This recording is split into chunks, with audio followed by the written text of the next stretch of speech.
think that they're going to be very, very popular in the future because more and more people are just going to walk in and walk out, especially too when we think about the fact that millennials are more fixated, millennials and Gen Z are more fixated on experiences versus owning things. And this lines up very well with experiences and not owning things. So you've heard that you should be in real estate investing, and you have maybe heard about midterm rentals, and you're excited about that because you know that you should be diversifying your assets and getting into real estate.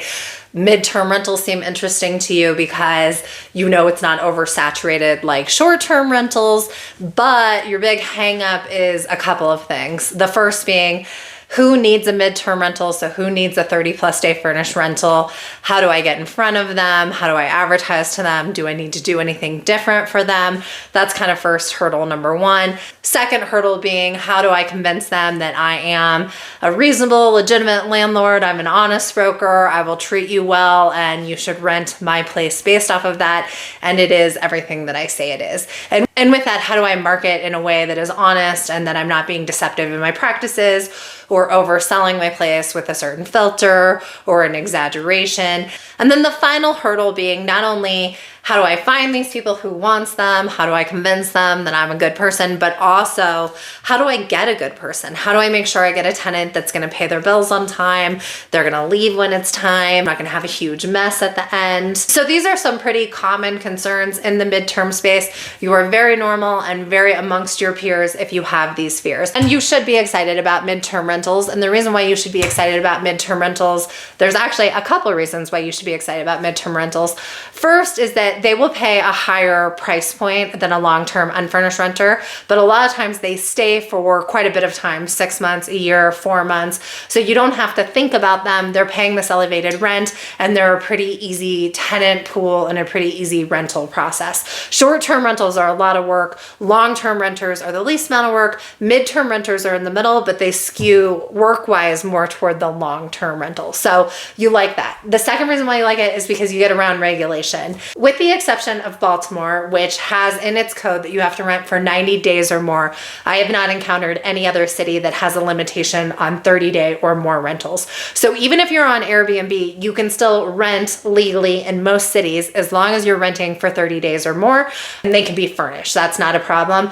but 30 days is usually your threshold. Something else we should note is that Airbnb, I don't know if they've changed this recently, but in the past they would talk about it as 28+ days.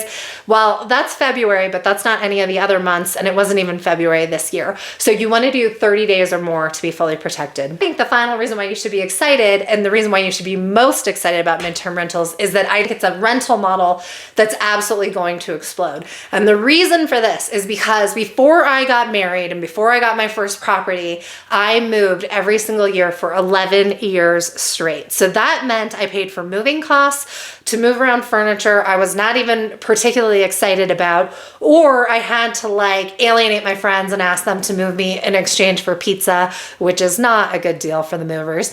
And I had to do this all the time. Versus if I had been offered, there's a rental that you can rent out for a year, we've already furnished it, and the furniture looks cool, I would have 100% taken that deal until I settled a little bit. Because also it freed me up to travel. I was not locked into a place because I had to accommodate, because I had to account for furniture and all that stuff. So for that reason, I think midterm rentals are not just growing or not just appropriate for the demographics or avatars that you associate them with, but I think that they're going to be very, very popular in the future because more and more people are just gonna walk in and walk out, especially too when we think about the fact that millennials are more fixated, millennials and Gen Z are more fixated on experiences versus owning things. And this lines up very well with experiences and not owning things.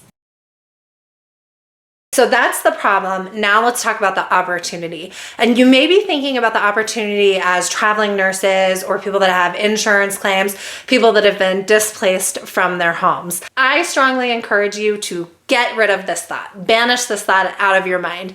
You may be like, what are you talking about? Everybody is talking about going after traveling nurses. This is how I know about midterm rentals. This is the tenant pool for the majority of these 30+ day furnished rental spaces. Well, that was true for me as well. And I think it's true for a lot of the content creators that talk about this because it is a good thing to have a niche when you're a business. And so traveling nurses were very much a niche.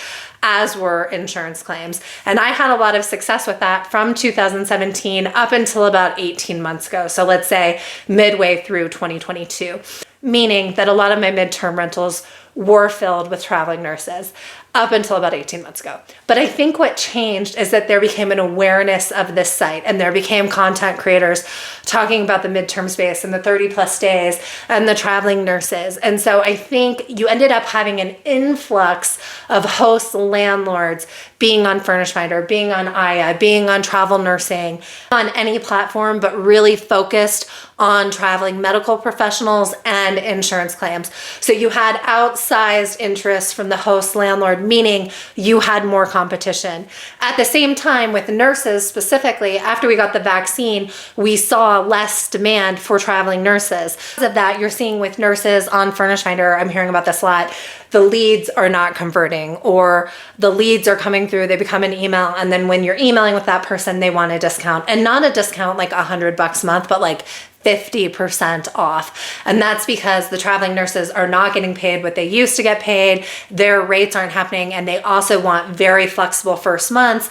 They want to know that they can cancel without consequence. In addition to that, traveling nurses tend to only want places from 1 to 3 months. And there's a lot of other traveling groups that will stay a lot longer, which is very good for your vacancy rate and also for your work rate. So for all of these reasons, you might not want to pursue traveling nurses, but the biggest one of all being that you have outsized competition and it's a shrinking demographic. And you see the same thing with insurance claims, although I would not say that's a shrinking demographic, but I would say you have outsized competition.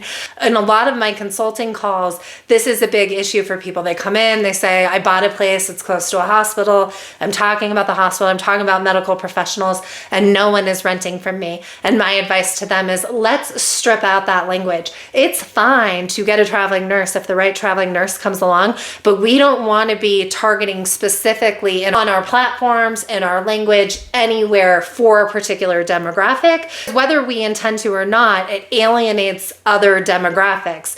If you do a Google search on Furnished Finder, one of the first things that will come up is, do I need to be a nurse to rent in Furnished Finder? So this is what I'm talking about. That's a problem because you 100% don't need to be a nurse to rent in Furnished Finder, but people think that way. And you don't want anyone to have that focus on your property like, oh, it's only for medical professionals, or it's only for insurance claims, or it's only for college students.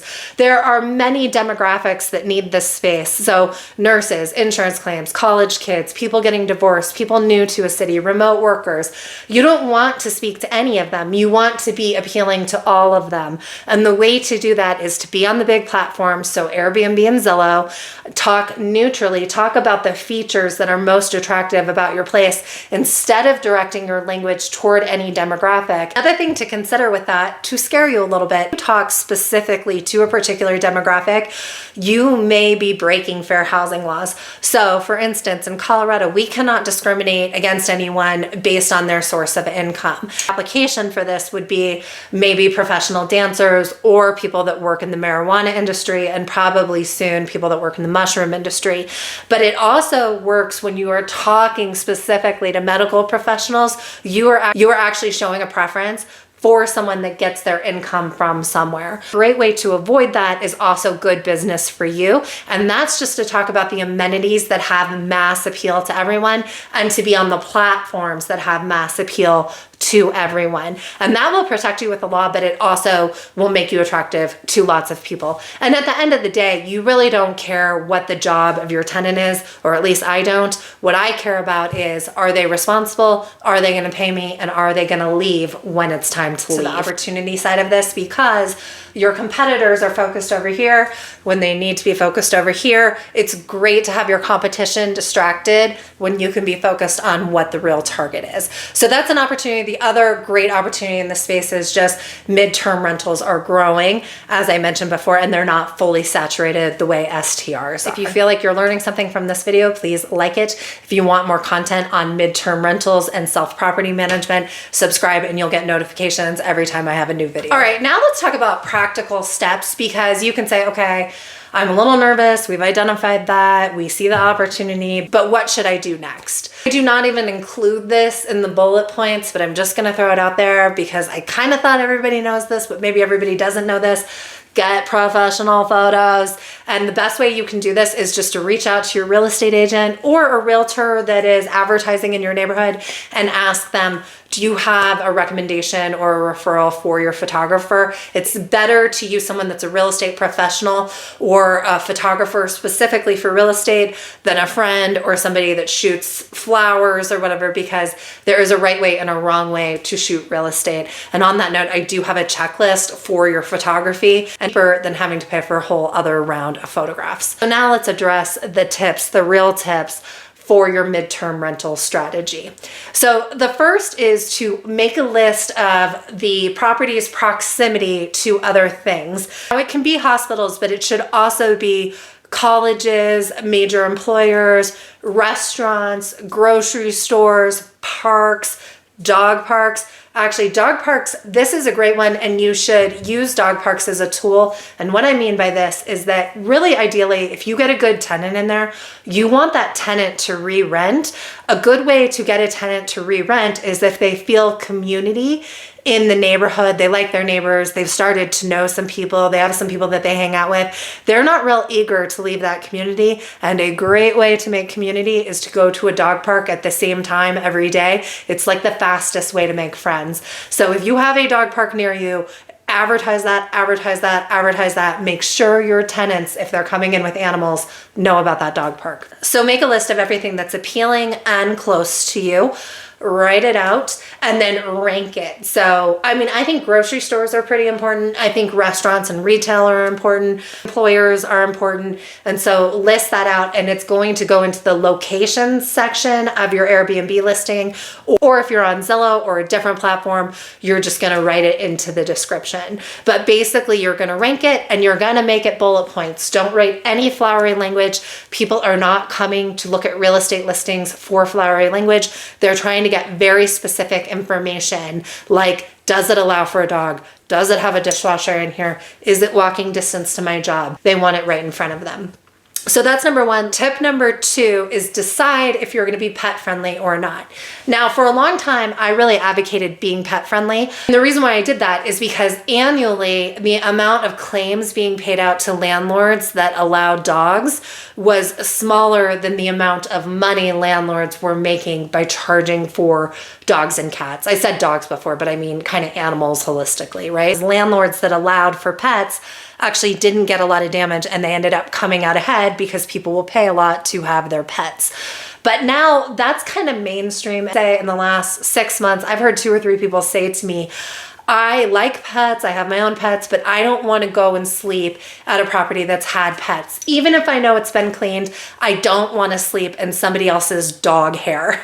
Understandable, right? So if you're not going to allow pets, be really explicit about that, because there's a demographic that will very much appeal to, and you're already not taking the pet owners. So you might as well really advertise to the people that have this feeling. And I promise you that is a more common feeling than you think. Or at least it was a more common feeling than I thought it was. I was surprised by it, but the logic makes sense to me. And I've heard it enough times where I'm like, I think this is a thing.